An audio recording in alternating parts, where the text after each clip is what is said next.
जय गुरु जी, शुक्राना गुरु जी, संगत जी, गुरु जी का अनंत अनंतम शुक्राना, लख लख बार शुक्राना। बहुत बहुत अच्छी चीज़ है संगत जी आज, क्योंकि गुरु जी के आज काफ़ी सारे सत्संग के इनविटेशन हमें आए हुए हैं। तो सबसे पहले गुरु जी के दर्शन कर लो, क्योंकि गुरु जी स्वरूप में विराजमान है। ऐसा लगता है कि गुरु जी स्वरूप के रूप में हमारे पास आ चुके हैं और गुरु जी हमें हमेशा देखते हैं और अपने प्रेजेंस में हर चीज़ करवाते हैं संगत जी। अमृत वेला भी करवाते हैं, इसके लिए भी शुक्राना। हर चीज़ करवाते हैं संगत जी, हर फंक्शन हर चीज़ हमारे घर में संगत जी गुरु जी के आशीर्वाद से इतने अच्छे से होती है। तो संगत जी यह एक समर्पण का ही नतीजा है। और संगत जी जो गुरु जी बताते हैं, जैसे दरिद्र दोष के बारे में गुरु जी आजकल काफ़ी बार बता रहे हैं। दरिद्र दोष संगत जी एक ही तरीके से दूर होगा, वो मैंने आपको पाठ के एंड में बताया है। तो पाठ को जो एंड तक सुनेगा, तो एंड में आप सुनना, आपको दरिद्र दोष के निवारण का एक छोटा सा उपाय बताया, जो कि गुरु जी ने खुद मुझे बार संदेश दे रहे हैं। और ये मैं 2 से 3 बार बता चुका हूँ। एक कटोरी में हल्दी ले जाए और बाकी आगे का लास्ट में सुनो, क्योंकि फिर आप पाठ नहीं सुनते, आप हिंट सुन के बस लग जाते हो। और ये 5 सोमवार करना संगत जी, आपको 5 सोमवार करना है। दरिद्र दोष आपका बिल्कुल खत्म हो जाएगा, यह गुरु जी का वचन है। और गुरु जी फिर देखना, दरिद्र दोष खत्म होते ही आपके कैसे कार्य बनते चले जाएंगे। क्योंकि दरिद्र दोष जब तक रहेगा ना, आप कितनी मेहनत कर लो, आपके कोई कार्य में सफलता नहीं मिलने वाली। उस दरिद्र दोष को दूर करने का एकमात्र उपाय गुरु जी ने बता दिया है। पाठ को एंड तक सुनिए, क्योंकि यह पाठ भी दरिद्र दोष से रिलेटेड है आज के अध्याय। क्योंकि इधर दोष माता पार्वती जी को सता रहा था, इसी कारण हिमावन नहीं मान रहे थे। फिर उसके निवारण के लिए ब्रह्मा जी ने वो ज्ञान दिया, उस चीज़ का उपाय किया गया। जब वो दरिद्र दोष हटा, और फिर हिमावन ने वचन लिया कि मैं शिव को ही माता पार्वती का हाथ दूंगा। तो संगत जी आज का पाठ सुने। ओम नमः शिवाय, शिव जी सदा सहाय। ओम नमः शिवाय, गुरु जी सदा। संगत जी पाठ में अपनी हाजिरी लगाए, प्यारा सा कमेंट करके जय गुरु जी, शुक्राना गुरु जी। जय गुरु जी। मैना का कोप भवन में प्रवेश। भगवान शिव का हिमवान के पास सप्तऋषियों को भेजना था। हिमवान द्वारा उनका सत्कार सप्तऋषियों था, अरुंधति का और महर्षि वशिष्ठ का मैना और हिमवान को समझाकर पार्वती का विवाह भगवान शिव के साथ करने के लिए कहना। ब्रह्मा जी कहते हैं कि ब्राह्मण रूपधारी शिव जी के वचनों को मैना के ऊपर बड़ा प्रभाव पड़ा और उन्होंने दुखी होकर पति से कहा, गिरिराज, इस वैष्णव ब्राह्मण ने शिव जी की जो निंदा की है, उसे सुनकर मेरा मन उनकी ओर से बहुत खीन एवं विरक्त हो गया है। शैलेश्वर रुद्र के रूपशील और नाम सभी कुत्सित हैं। मैं उन्हें अपनी सुलक्षणा पुत्री कदापि नहीं दूंगी। यदि आप मेरी बात नहीं मानेंगे तो मैं निसंदेह मर जाऊंगी और अभी इस घर को छोड़ दूंगी, अथवा विष खा लूंगी, पार्वती के गले में फांसी लगाकर गहन वन में चली जाऊंगी, अथवा उसे महासागर में डुबो दूंगी, परंतु अपनी बेटी को रुद्र के गले में नहीं मंडूंगी। ऐसा कहकर मैना तुरंत को भवन में चली गई और अपने हार को फेंक कर रोती हुई धरती पर लौट गई। इधर भगवान शिव को इस बात का पता लग गया। तब उन्होंने अरुंधति सहित सप्तऋषियों को बुलाकर मैना के पास जाकर उन्हें समझाने की आज्ञा दी। शिव जी का आदेश प्राप्त कर भगवान शिव को नमस्कार करके वे दिव्य ऋषि आकाश मार्ग से उस स्थान को चल दिए जहाँ हिमवान की नगरी थी। उस दिव्यपुरी को देखकर उन सप्तऋषियों को बड़ा विस्मय हुआ। वे हिमाचलपुरी की परस्पर प्रशंसा करते हुए सब ऐश्वर्य से भरे पूरे हिमवान के घर जा पहुंचे। उन सूर्य तुल्य तेजस्वी 7 ऋषियों को दूर से आकाश के रास्ते आते देख हिमवान को बड़ा विस्मय हुआ। वे बोले, ये 7 सूर्य तुल्य तेजस्वी मुनि मेरे पास आ रहे हैं, मुझे प्रयत्नपूर्वक उस समय उनकी पूजा करनी चाहिए। सबको सुख देने वाले हम ग्रस्त लोग धन्य हैं, जिनके घर पर ऐसे महात्मा पदार्पण किया करते हैं। ब्रह्मा जी कहते हैं कि इसी समय वे मुनि आकाश से उतरकर पृथ्वी पर खड़े हो गए। उन्होंने सामने देख हिमवान बड़े आदर के साथ आगे बढ़े, हाथ जोड़कर मस्तक झुकाकर उन सप्तऋषियों को प्रणाम करने के पश्चात उन्होंने बड़े सम्मान के साथ उन सबकी पूजा की तथा उन्हें आगे करके कहा कि मेरा ग्रह आश्रम आज धन्य हो गया है। यो कहकर उन्हें बैठने के लिए भक्तिपूर्वक आसन लगा दिया। जब वे आसनों पर बैठ गए तब उनकी आज्ञा लेकर हिमवान भी बैठे और वहाँ उन ज्योतिर्मय महर्षियों से इस प्रकार बोले। हिमवान ने कहा कि आज मैं धन्य हूँ, कृतकृत्य हूँ, मेरा जीवन सफल हो गया है। मैं लोक में बहुत से तीर्थों की भांति दर्शनीय बन गया हूँ, क्योंकि आज आप जैसे विष्णु रूपी महात्मा मेरे घर पधारे हैं। आप लोग पूर्ण काम हैं। हम दिनों के घरों में आपका क्या काम हो सकता है। तथापि मुझ सेवक के योग्य यदि कोई कार्य है तो कृपा पूर्वक उसे अवश्य कहें, उसे पूर्ण करने से मेरा जीवन सफल हो जाएगा। ऋषि बोले, शैलराज, भगवान शिव को जगत का पिता कहा गया है और शिवा जगत माता मानी गई है। अतः तुम्हें महात्मा शंकर को अपनी कन्या देनी चाहिए। हिमालय, ऐसा करके तुम्हारा जन्म सफल हो जाएगा। अतः तुम जगत गुरु के भी गुरु हो जाओगे, इसमें संशय नहीं है। मुनीश्वर सप्तऋषियों का वचन सुनकर हिमवान ने दोनों हाथ जोड़कर उन्हें प्रणाम करके इस प्रकार कहा। हिमालय बोले, महाभाग सप्तऋषियों, आप लोगों ने जो बात कही है उसे शिव की इच्छा से मैंने पहले ही मान रखा था, किंतु प्रभु उन दिनों एक वैष्णव धर्मी ब्राह्मण ने आकर भगवान शिव के प्रति प्रसन्नतापूर्वक बहुत सी उल्टी बातें बताई हैं। तभी से शिवा की माता का ज्ञान भ्रष्ट हो गया है। वे अपनी बेटी का विवाह उस योगी रुद्र के साथ नहीं करना चाहती। ब्राह्मणों, वे बड़ा भारी हट करके मैले कपड़े पहन को भवन में चली गई है और समझाने पर भी नहीं समझ रही है। मैं भी उस वैष्णव ब्राह्मण की बात सुनकर ज्ञान भ्रष्ट हो गया हूँ। आपसे सच कहता हूँ, भिक्षुक रूपधारी महेश्वर को बेटी देने की मेरी भी अब इच्छा नहीं है। ब्रह्मा जी कहते हैं कि नारद मुनियों के बीच में बैठे हुए शैलराज शिव की माया से मोहित हो उपयुक्त बातें कहकर चुप हो रहे हैं। तब उन सभी सप्तऋषियों ने शिव की माया की प्रशंसा करके मेनका के पास अरुंधति को भेजा। पति की आज्ञा पाकर ज्ञान दयायिनी अरुंधति देवी तुरंत उस घर में गई जहाँ मैना और पार्वती थी। जाकर उन्होंने देखा कि मैना शोक से व्याकुल होकर पृथ्वी पर पड़ी है। तब उन साध्वी देवी ने बड़ी सावधानी के साथ मधुर एवं हित कर बात कही। अरुंधति बोली, साध्वी रानी मेनका, उठो, मैं अरुंधति तुम्हारे घर में आई हूँ तथा दयालु सप्तऋषि भी पधारे हैं। अरुंधति का सबर सुनकर मेनका शीघ्र उठ गई और लक्ष्मी जैसी तेजस्विनी उस पतिव्रता देवी के चरणों में मस्तक रखकर बोली। मैना ने कहा कि ओह, हम पुण्य जन्मा जीवों को आज यह किस पर पुण्य का फल प्राप्त हुआ है। हमारे इस घर में जगत सृष्टा ब्रह्मा जी की पुत्र वधु और महर्षि वशिष्ठ की पत्नी पधारी है। देवी, आप किस लिए आई हैं यह मुझे बताइए। मैं और मेरी पुत्री आपकी दासी के समान हैं। आप हम पर कृपा कीजिए। मेनका के ऐसा कहने पर साध्वी अरुंधति ने उसको बहुत अच्छी तरह समझाया बुझाया। उन्हें साथ लिए वे प्रसन्नतापूर्वक उस स्थान पर आई जहाँ वे सप्तऋषि विद्यमान थे।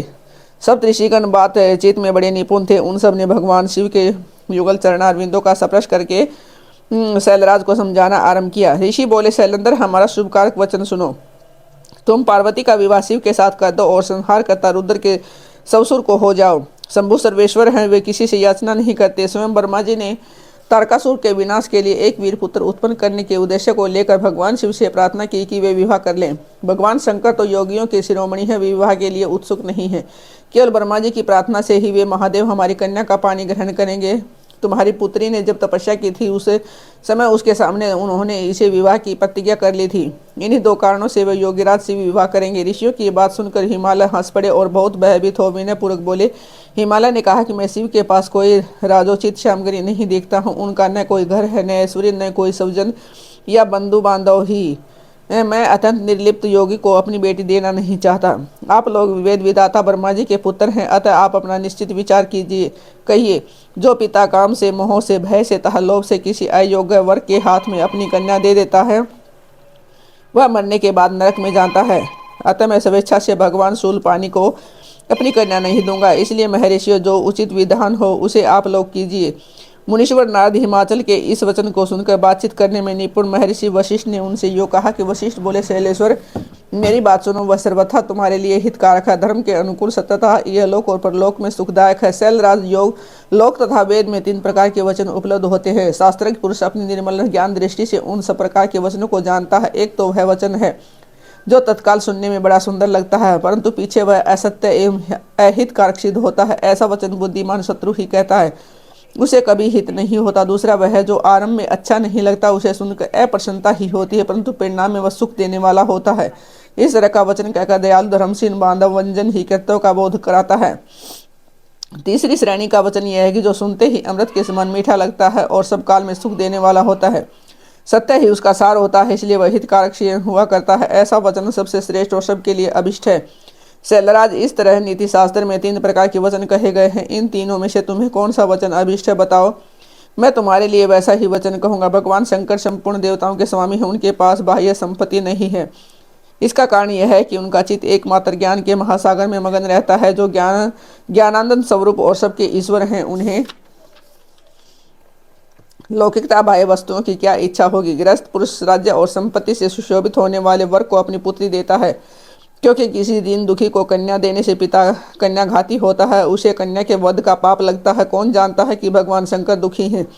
कुबेर जिनके किंकर हैं और जो अपनी भूभरंग की लीला मात्र से संसार की सृष्टि और संहार करने में समर्थ हैं, उन्हें गुणातीत परमात्मा और प्रकृति से परे परमेश्वर कहा गया है। सृष्टि पालन और संहार करने वाले जिनकी त्रिविध मूर्ति ही ब्रह्मा विष्णु और हर नाम धारण करती है, उन्हें कौन निर्धन अथवा दुखी कह सकता है। ब्रह्मलोक में निवास करने वाले ब्रह्मा, अक्षय सागर में रहने वाले विष्णुधर, कैलाशवासी हर, ये सब शिव की ही विभूतियाँ हैं। शिव से प्रकट हुई प्रकृति भी अपने अंश से 3 प्रकार की मूर्तियों को धारण करती है। जगत में लीला शक्ति से प्रेरित हो अपनी कला से बहुत सा रूप धारण करती है। समस्त वांग्मय की अधिष्ठात्री देवी वाणी उनके मुख से प्रकट हुई हो और सर्व संपत्ति स्वरूपिणी लक्ष्मी वक्षस्थल से आविर्भूत हुई है, तथा शिवा ने देवताओं के एकत्र हुए तेज से अपने को प्रकट किया था और संपूर्ण दानवों का वध करके देवताओं को सर्व की लक्ष्मी प्रदान की थी। देवी शिवा कल्पांतर में दक्ष पत्नी के उदर से जन्म ले सती नाम से प्रसिद्ध हुई और हर को उन्होंने पति के रूप में प्राप्त किया। दक्ष ने स्वयं ही भगवान शिव को अपनी पुत्री दी है। सती ने पति की निंदा सुनकर योग बल से अपने शरीर को त्याग दिया था। वे ही कल्याणमयी सती अब तुम्हारे वीर्य से मैना के गर्भ से प्रकट हुई है। शैलराज, ये शिवा जन्म जन्म में शिव की ही पत्नी होती है। प्रत्येक कल्प में बुद्धि रूपा दुर्गा ज्ञानियों की श्रेष्ठ माता होती है। ये सदा सिद्धिदायिनी और सिद्ध रूपिणी भगवान हर चिता भस्म के रूप में सती के अस्थि चूर्ण को ही स्वयं प्रेम पूर्वक अपने अंगों में धारण करते हैं। अतः गिरिराज, तुम स्वेच्छा से ही अपनी मंगलमयी कन्या को भगवान हर के हाथ में दे दो। यदि ऐसा नहीं दोगे तो स्वयं प्रीतम के स्थान में चली जाएगी। देवेश्वर शिव तुम्हारी पुत्री का अनंत क्लेश देखकर ब्राह्मण के रूप में इसकी तपस्या के स्थान पर आए थे और इसके साथ विवाह की प्रतिज्ञा करके उसे आश्वासन एवं वर देकर अपने आवास स्थान को लौट गए थे।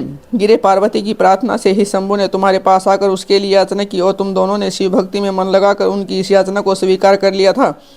गिरीश्वर, बताओ कि फिर किस कारण से तुम्हारी बुद्धि विपरीत हो गई है। भगवान शिव ने देवताओं की प्रार्थना से प्रभावित होकर हम सब ऋषियों को और अरुंधति देवी को तुम्हारे पास भेजा है।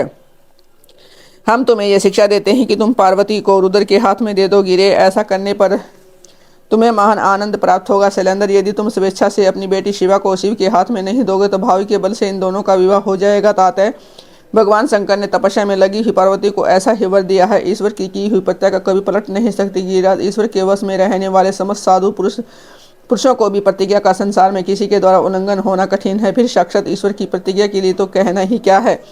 सप्तऋषियों के समझाने था, मेरु आदि के कहने से पत्नी सहित हिमवान का शिव के साथ अपनी पुत्री के विवाह का निश्चय करना था। सप्तऋषियों का शिव के पास जा उन्हें सब बात बताकर अपने धाम को जाना। ब्रह्मा जी कहते हैं कि तदंतर वशिष्ठ ने प्राचीन काल में राजा अरण्य के द्वारा अपनी कन्या पद्मा का पिपलाद के साथ विवाह करने की तथा धर्म के वरदान से पिपलाद के तरुण अवस्था रूप गुण सदा सिद्ध रहने वाले यौवन कुबेर और इंद्र से भी बढ़कर धन ऐश्वर्य भक्ति सिद्धि एवं समता प्राप्त करने की तथा पद्मा के शिथिर यौवन सौभाग्य संपत्ति एवं भर्ता के द्वारा परम गुणवान 10 पुत्रों के प्राप्त करने की कथा सुनाकर कहा, शैलेंद्र, तुम मेरे कथन के सार तत्व को समझकर अपनी पुत्री पार्वती का हाथ महादेव जी के हाथ में दे दो। मैना सही तुम्हारे मन में जो कुरोष है उसे त्याग दो। आज से 1 सप्ताह व्यतीत होने पर अत्यंत शुभ और दुर्लभ मुहूर्त आने वाला है।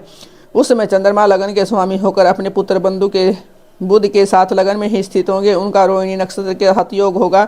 चंद्रमा और तारे शुद्ध होंगे। मार्गशीर्ष मास के अंतर्गत संपूर्ण दोषों से रहित सोमवार को जबकि लगन पर संपूर्ण शुभ ग्रहों की दृष्टि होगी, पाप ग्रहों की दृष्टि नहीं होगी। तब बृहस्पति ऐसे स्थान पर स्थित होंगे जहाँ से वे उत्तम संतान और पति का सौभाग्य देने में समर्थ होंगे। ऐसे मुहूर्त में तुम अपनी कन्या मूल प्रकृति ईश्वरी जगदम्बा पार्वती को जगपिता भगवान शिव के हाथ में देकर कृतार्थ हो जाओ। ऐसा कहकर ज्ञान शिरोमणि मुनिवर वशिष्ठ नाना प्रकार की लीला करने वाले